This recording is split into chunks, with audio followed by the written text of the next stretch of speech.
আমি এবং আমার অ্যাটেন্ডেন্ট সদর হাসপাতালে 250 বেডের জেনারেল হসপিটালে সকালে সে 8:30 থেকে 9:45টার মধ্যে প্রত্যেকটা রুমে যে ভিডিও করছিল। তো আমাদের অন্যান্য স্টাফেরাও আছেন, তারাও ছিল তখন। তারা জিজ্ঞেস করেছিল যে আপনি কি সাংবাদিক, আপনি কেন ভিডিও করছেন?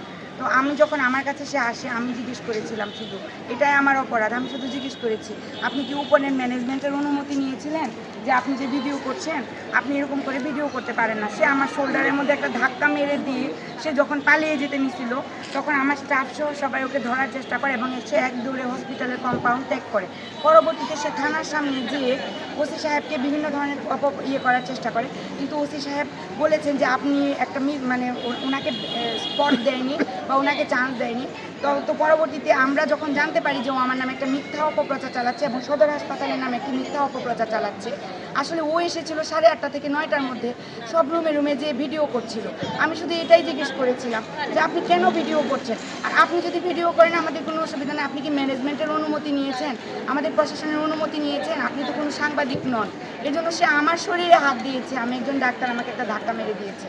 ধাক্কা মেরে দিয়ে পরবর্তীতে সে নিজেই গিয়ে কান্নার অভিনয় করে থানার সামনে একটি মিথ্যা ভিডিও, যেটা গুজব, সে ছড়ানোর চেষ্টা করছে। এই যে আমি এবং আমার কর্মরত আমার স্টাফরা আছেন এখানে, আমরা সবাই সাক্ষী, সবার সামনের ঘটনা।